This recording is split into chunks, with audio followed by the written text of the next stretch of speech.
Bum, bum, bum, bum, bum, bum, bum, bum. Bum, bum, bum, bum, bum, bum, bum, bum, bum, bum, bum. Hey everybody, come on in. Gather around. There's plenty of space. Yes, it's time for Coffee with Scott Adams and the Simultaneous Sip. Now world-renowned. People all across the globe are enjoying the Simultaneous Sip. And you know why. Yeah, it's the best part of the day. Every single time. This will be no exception. And all you need is a cup or a mug or a glass, a tankard, chalice or stein, a canteen, jug or flask, a vessel of any kind. Fill it with your favorite liquid. I like coffee. And join me now for the unparalleled pleasure, the dopamine hit of the day, the thing that makes everything better. It's called the Simultaneous Sip, and it's going to happen now. Go. Yeah, everything's improving. All feels better now. Well, let's talk about some of the news. Is everybody buying their Goya products? You know, the company CEO who said something nice about President Trump and now he's going to get boycotted.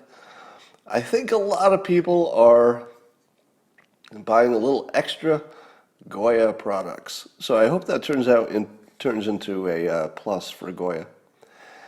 Anyway, here's some crazy things. I love the fact that Mayor de Blasio is not even trying to be any kind of a credible figure anymore. So he's banning all large gatherings except for Black Lives Matter protests, also known as the largest gatherings. Now, I suppose that he's in favor of free speech.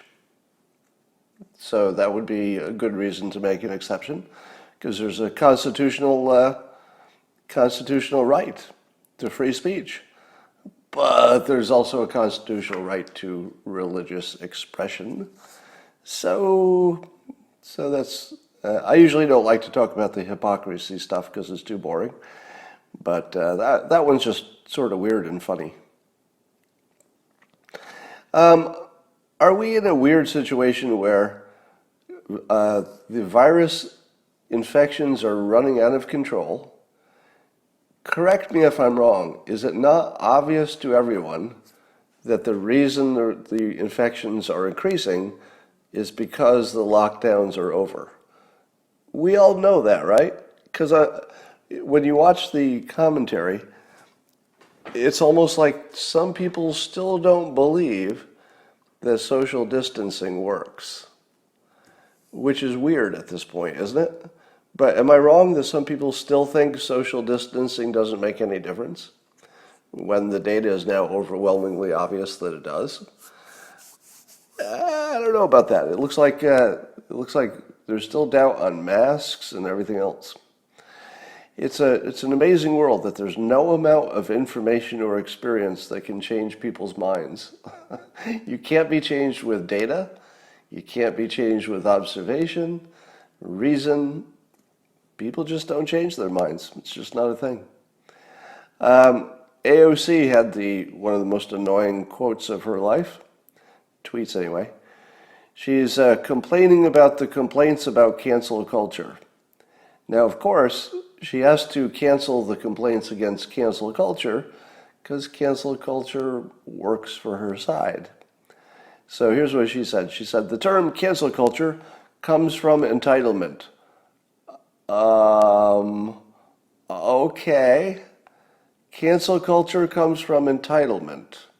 All right. This is going to be an insightful point that follows because I don't get it yet. And she says, all right, so cancel culture comes from entitlement, as though the person complaining has the right to a large captive audience, and one is a victim if people choose to tune you out. I don't think that's what people are complaining about. AOC seems a little bit off point. I think people are complaining about losing their jobs. Losing their jobs for having an opinion. That's a cancellation. Losing your job. But beyond that, the real complaint is that the people getting canceled are being canceled for reasons that are not appropriate. It has nothing to do with entitlement. That's such a weird take. And then she says, odds are you're not actually canceled. You're just being challenged, held accountable, or unliked. Well, all of those things are true. And then she goes on to paint herself as a victim of many complaints. It's just the most confused opinion of all time. Is canceling good? Is it bad? We can't even tell what she wants. All right. I tweeted out a speech that was captured in text from Director Wray, the FBI, talking about all of the ways China is stealing intellectual property from the United States. And I got to tell you, even though you knew it was bad, you've been hearing it. China is stealing our intellectual property. China is spying on us. China is interfering. But until you hear him do the whole list with all the examples of China, the things that China is doing right now, we're not talking about things they have done in the past, although some of that's there, but the things they're doing right now, it's a full-out war. It's a full-out digital war with China, which even I was surprised at the extent of it. So apparently it's a hot war. It's actually a hot war, and they're just trying to steal our stuff. You read that, and you can't even doubt a little bit that we just can't do business with China. It can't be done. So the decoupling, I think, is guaranteed. If you think the TikTok app is going to last, I think you're going to be surprised. The TikTok app is definitely going to be banned in the United States, in my opinion. I don't think there's the slightest chance that could remain. You saw a news item that was yesterday that was weird. There was an initial report that was immediately retracted, or fairly soon. But the initial report was that Amazon sent out a memo telling people to take TikTok off their phone if they were Amazon employees and they used their phone for Amazon stuff, I guess. Now, Amazon immediately reversed that. But I'll bet it was real at one point. I'll bet it was real, and I'll bet China complained. Don't you think China complained? And maybe that's why they reversed it? I'll bet it was. I'll bet China actually has enough control over Amazon that Amazon changed its policy to allow spyware on their employee phones. Now, I don't know if that's what happened. It could be that it was just a fake memo or something. Anything's possible, but it kind of looks like that initially. There was a study that said that people who complain about being victims are psychopathic, manipulative, and narcissistic, and they're frequent signalers of virtuous victimhood, says a new study. So in other words, the people who complain about victims are psychopaths, manipulative, and narcissistic people. Does that sound right? I don't know if you needed to do a study for that. Just saying. I think it makes a difference if you're the actual victim or if you're protesting on behalf of those victims. If you're the actual victim, well, you probably have something real to complain about. But others just like the virtuous victimhood route, apparently. All right. Here is my new big suggestion for the day. Are you ready? The news was all boring, so there was nothing really to talk about except Roger Stone. So let's do that, and then we'll get to the big news. So Roger Stone got his sentence commuted, which means that he can still battle in the legal system to have his name restored, but he doesn't have to worry about jail from this latest offense. Now, of course, the anti-Trumpers are saying, it's an abuse of power. My power is abused. And he did all these terrible crimes. And of course, the Trump administration says, well, the only reason these crimes happened was because of this fake Russia collusion hoax. And he got sort of, pushed into a place where a person who was likely to be, let's put it this way, if you were known as a fabulist, a person who makes up stuff, and you were forced into a saying things on the record, you're probably going to get in trouble. It's the same reason people don't want President Trump to testify under oath. You could see some trouble, couldn't you? So, in my opinion, the pardon of Roger Stone is the cleanest pardon you'll ever see, in my opinion. I suppose it could be not a pardon, a commuting of a sentence. I think it's the cleanest one I've ever seen, because the situation was caused by bad actors in the government. And I don't think you can never feel right about your government if somebody went to jail because of bad behavior by the government. Now you're going to say, but wait, the government didn't force him to lie under oath. The government didn't force him to hide emails or whatever he's accused of doing. No, the government didn't force it. They simply put him in a position where it was likely to happen. If you put somebody in a position where they're likely to commit a crime, and they could not have been in that position without any other outside force, that's not exactly the situations we're looking to punish people for, if the government forces them into that, even though there's free will and blah, blah, blah. Anyway, so I think the Roger Stone, I think commuting the sentence has more power than just the Roger Stone story. And here's the larger narrative that it fits into. Are you ready? A lot of people have been complaining that President Trump has not aggressively protected his base. In other words, he's not doing enough to protect people from getting canceled, from being beaten in public, for being fired for their views. A whole host of things that Republicans think is happening to their base and are, and they think he's not doing enough. But when you see the Roger Stone commutation, you say to yourself, oh wait, maybe the president is willing to do some things which are not necessarily politically great for him, but they do show that he's willing to take some risk to protect at least some people who have been loyal to his cause. So in terms of how it feels to the base, really right.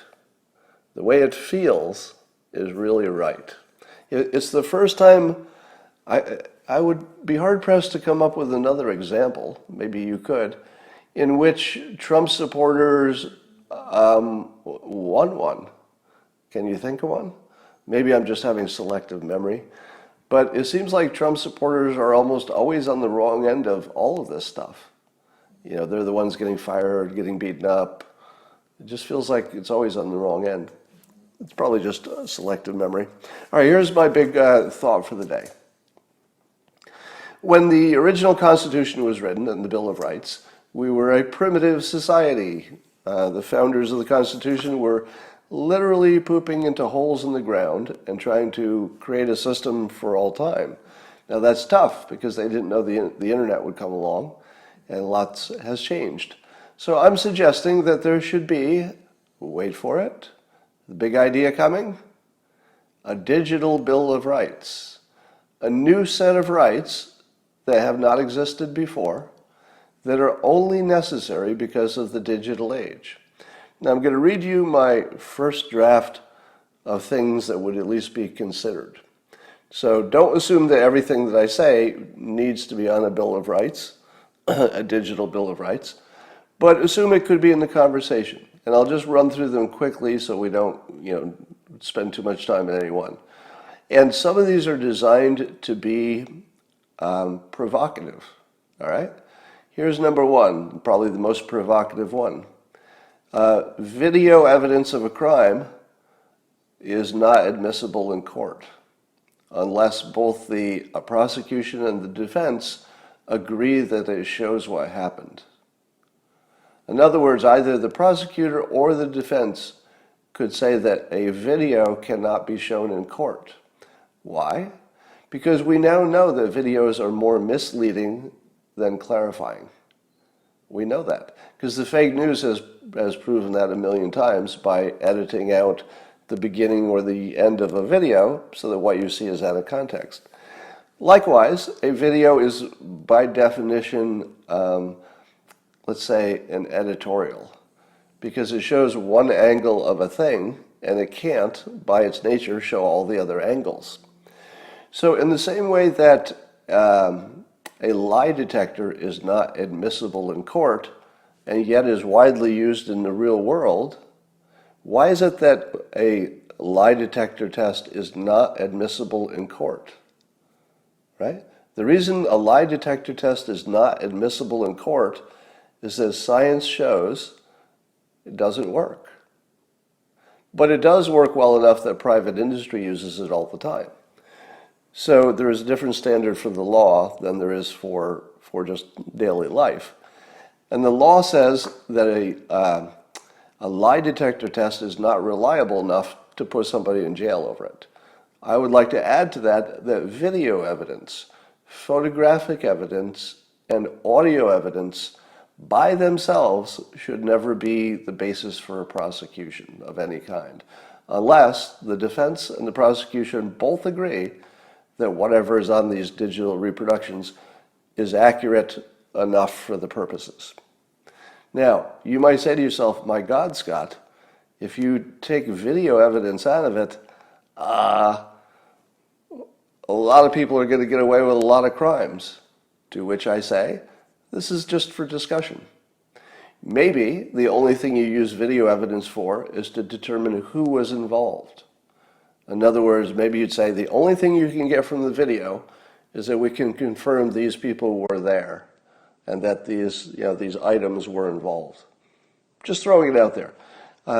It would be immense problems either way it goes. So I'll be honest about that. How about this? A maximum 5-year ban from any digital platform, regardless of your offense. In other words, somebody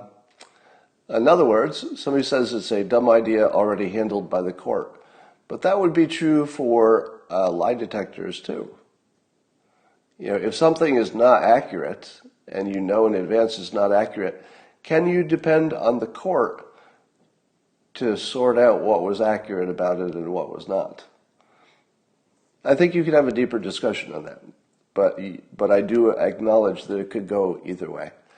All right, so a maximum 5-year ban from any platform. Let's say YouTube or Twitter or Facebook or somebody kicks you off the platform for bad behavior, which you totally had coming. All right, so in this, we're assuming that your bad behavior was in fact bad behavior. You violated the requirements. There should be some kind of a statute of limitations, because these public platforms are too important for daily life to have somebody blocked forever. But you still probably need some kind of a penalty. So I would suggest, and maybe it could be 3 years, but a 5-year ban, and then you can come back. If you do the same behavior, you're of course banned again. All right, so that's another one. How about this one? And again, these are brainstorming. Don't assume that these are settled proposals. Here's another one. You must know the identity, or you have the right to know the identity of your online accuser. How about that? If somebody puts a tweet up that says, Scott Adams eats kittens, I should have the right to petition Twitter through some normal process and say, can you unveil that person's name and identity? Right? Because in the legal system, you have a right to know who accuses you. Why is that right restricted online? Why can somebody know my identity, but I can't know their identity? Now, if they're not doing anything that bothers me, I don't care. Why would I need to know somebody's identity if they're not bothering me? But if somebody makes an accusation which can change my reputation, I have an absolute right to know who they are right away. Right away. And I should be able to just send that tweet to some kind of decision-making body and say, hey, is this person talking about me? Because if they are, I would like them unmasked. Now, of course, this causes other problems, blah, blah, blah, blah, blah. I'm just putting these out here for discussion. How about this one? 48-hour rule for clarification. So this wouldn't be a law per se, but just a standard. That if somebody puts something online and somebody says, hey, That thing online, what about that thing online that you did? You have 48 hours to say, no, you're taking it wrong. It doesn't mean that, it means this. And we should accept the clarification, because it doesn't make sense to believe a stranger's opinion of what your opinion is over me telling you my opinion. I'm the only one who should have the right to tell you my opinion. How about this one? No guilt by digital association. Nobody can be guilty by digital association. What I mean by that is if you have a photograph standing next to the worst person in the world, we just ignore it. Because simply standing next to or having your photo taken with the worst person in the world doesn't make you a bad person. Likewise, if you're following somebody online who is a terrible person, that doesn't make you a bad person. If you retweet their content, that doesn't make you like the person you retweeted. We should have a complete right to not be branded by association, no matter that association, so long as it is legal. How about this one? This one will be really controversial, and it makes sense today. How about you cannot be blamed or lose your job for, let's say, anything you said under an anonymous context? If somebody later finds out your real identity, and you would have been in trouble for saying that under your real identity, but you didn't, you intentionally said something that you knew would get you in trouble, and you did it intentionally anonymously, let's say you used an anonymous account, but later somebody uncovered it, that can never be used to penalize you. In other words, you can't lose your job because you said something inappropriate under an alias. Now, I suppose if you're threatening somebody's life or it's a crime, that's different. So I'm not talking about a crime. I'm talking about really unpleasant things. And here's the reasoning for that. I believe everybody says things that would get them canceled privately. Privately, everybody says things that would get them canceled. Let me say it again. Privately, if you think nobody's listening, everybody says things that would get them canceled. You know, I make it an absolute so you can think, oh, there must be, I'm sure there's a Puritan somewhere who doesn't do that. Okay, yeah, not everybody, but you know what I mean. It's just not a standard that we should have in this world. Likewise, you should not be blamed for any digital reproduction of something that happened over 20 years ago. You could argue about the 20-year part, but I think we should just ignore that photo from your yearbook that's embarrassing, that video from 20 years ago, the audio from 20 years ago. Just if it's 20 years ago, forget it. That's my standard. Likewise, you should not be canceled today for something that you did in the past that would not have gotten you canceled in the past. So you should not be punished today because of something your digital ghost did. When I say digital ghost, I mean your past doesn't exist. You exist now, and you probably will exist in the future, but your past doesn't exist. Like you can't grab a handful of the past. It's not a thing anymore. So canceling somebody for what they did in their digital ghost past when they didn't get canceled in the past, because in those days that wasn't cancelable, that should never, ever cancel your real life body that's living today because your digital ghost did something that was fine 20 years ago. 20 years ago, nobody raised an eyebrow about it. That doesn't mean it's right. It just means you shouldn't be canceled for something that basically a digital ghost did. All right, how about this? You do not need to respond. This would be more like just a standard of behavior. You do not need to respond to misrepresentations of your opinion online, let's say. You can simply just note them as misrepresentations. Now, how useful would that be to you? It's kind of useful, isn't it? Because as soon as you get into a debate about, I didn't say that, yes you did, I didn't say that, well you said this other thing, I didn't say that, you can never really win with the people who are misrepresenting you. You think you can, because it seems so seductive. It's like, well, you've misrepresented me. Watch me fix this just by putting up my actual opinion. And then people can see my actual opinion from me. They can see how you misrepresented me, and then I'm all good, right? Has never worked in the history of humanity. It just doesn't work. You can't make a misinterpreter stop misinterpreting. They'll just re-misinterpret you. It's an infinite loop. So instead, you should just be able to say, misrepresentation, move on. And anybody who sees that the person that they're talking about has labeled it misrepresentation can say, well, I don't know what the real story is here, but obviously not true. Now, again, that would have lots of negative potential, abuse possibilities, but we'll just put these out here. How about no single source reporting? Now, this is more reporting than digital Bill of Rights, but it feels similar because it's always reported digitally. Something will appear on my phone and it'll be somebody who hasn't given their name, a single source, says the president is punching people in the Oval Office. You should just not be able to report that. It just shouldn't be allowed. Or it should be labeled, maybe self-labeled. You should be able to, maybe you can report it because freedom of speech, right? So you can report it, but you should have to self-label it highly non-credible information. So anytime you see a single source report, it always needs to be flagged, no matter where it is, as highly not credible information. Wouldn't that help? Let's say you're a 20-something-year-old consumer, you haven't seen how fake the news is yet, you still believe that it might be true. Wouldn't it help you to see that little label? Highly non-credible information. Still run the story, but just label it non-credible. How about this rule? Any corrections to news reports have to be as prominent as the original story.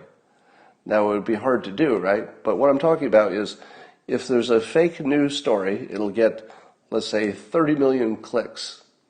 When the correction runs and says, that was all fake, we just found out none of it was real, the correction will get 10,000 likes or eyeballs. So the correction is always tiny compared to the fake news. So could there be a digital Bill of Rights that says the correction has to at least be attempted, a serious attempt to make it as prominent as the original story? Now, what that looks like is pretty subjective, but let's say if it was a headline story that something was true, the only way you could correct it would be with another primetime headline story. Now, maybe you don't have to do 10 headlines, even though the original story had 10 headlines, but at least it's comparable. It's a headline correction to a headline story. And maybe if you run it as a tweet, you have to pin it until it gets enough clicks. You could imagine a number of ways that you could get closer to that standard. And by the way, I'm not kidding myself that any of these would be easy to enforce or that they wouldn't have any negative consequences. I'm just putting it out there that something like this should be considered. How about this? If you try to organize a boycott against any company, your own identity and where you work must be public. So even if you're on Twitter and you say, boycott that Goya food company, even if you're just a Twitter user, the only way you can do that is if someone else has access to know where you work for mutual assured destruction. I'd also like to know where you work in the future. Same reason. I don't think that people who call for boycotts against American companies should have the advantage of privacy when the target does not. And the privacy is not just who your identity is, because lots of times you do know the identity of the person online, but you don't necessarily know where they work. I want to know where they work. Who is paying somebody who is working to destroy another company? I was reading there's some kind of a disagreement between the founders or co-founders of Sleeping Giants. Have you ever heard of them? So it's sort of an activist group. It's very small, mostly two people, I guess. And they would go to advertisers and say, hey, you're advertising on a bad place. So they try to get rid of the advertisements for Tucker Carlson's show. I think they succeeded in getting rid of a lot of the ads on Breitbart. So they're basically a company or a group that exists to put other groups out of business. And I'm thinking, I don't know. I feel like we should know who's putting companies out of business. Something you ought to know for boycott, at least in the boycott sense. All right. How about this? It should be illegal to show a video if you're let's say if you're a news organization, not an individual. But if you're a news organization, it should be illegal to show a video that's edited to change its context or meaning. In other words, if you showed the Charlottesville Fine People speech of the president, but you only showed the part before he clarified that he wasn't talking about the neo-Nazis, which he did in the second part of his statement, because he wanted to make sure nobody would misconstrue him and think he was saying that the neo-Nazis were fine people. So he clarified directly, no, I'm not talking about the neo-Nazis, I'm talking about other people. So that would just be illegal in the future, because the news organizations would certainly be aware of what they're doing. You know, if you think CNN doesn't know that they're showing fake video when they cut off the second part, oh, they know. Trust me, they know. So just be a crime. All right. So those are some of the things I put out there. I think the larger point is that we probably do need some kind of a Bill of Rights or almost like a Ten Commandments. You know, the Ten Commandments are not necessarily tied to actual laws. Some of them are. Shall not murder, for example. But you could have a rule of etiquette or Ten Commandments, a Bill of Rights, some kind of a structure that says, all right, the world is a different place. We have to deal with cancel culture and rumors and fake videos and all of that. Let's just come up with a new set of rules. All right. So I'm just looking at your comments on this. I see some of you liked them. I think you're perfectly right to imagine that almost everything I mentioned would be problematic. You know, you'd have to really work through the details. Most of them probably wouldn't work, but some of them might.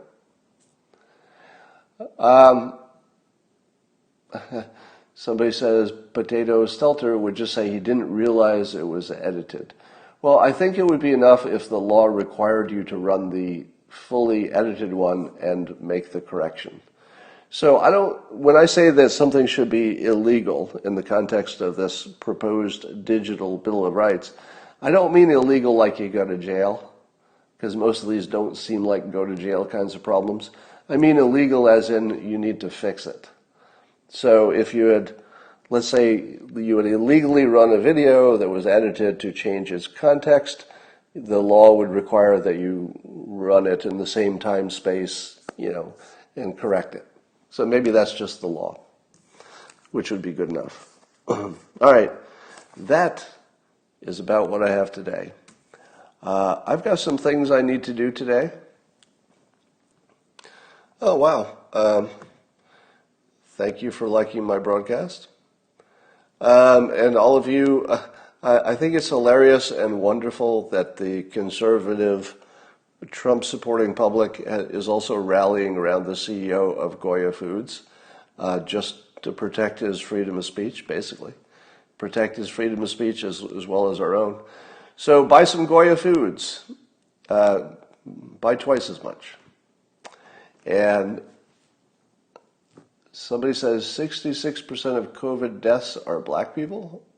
I don't think that's true. I would do a fact check on that. One other thing. I'm going to get married in a few hours. So I thought you might like to know that. Now, I won't be giving you details on that, but you should, obviously, it will be very, very small.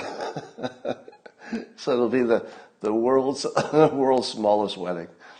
So we'll have the world's smallest, safest wedding. I don't think you'll see pictures of it, but we'll do that tonight. Now, I should tell you that getting married in the age of coronavirus is really, really hard. Originally, it was going to be in May, and we said, how about June, and a couple of different dates in July.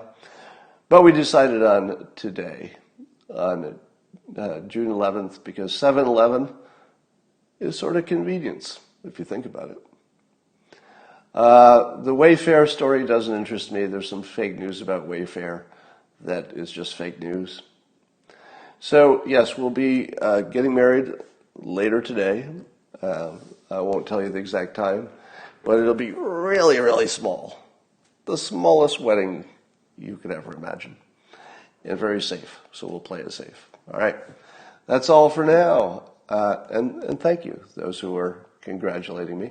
By the way, Christine and I have been together for 4 years, and we do have a pretty good idea that it works, so in case you're worrying. Somebody's questioning my V-neck. Here's the rule. V-neck sweater means your wife or your girlfriend bought it for you. V-neck t-shirt, that's just a different thing. I don't think V-necks are in anymore, but I still have a few of them in my closet. So that's enough for now, and I will talk to you later.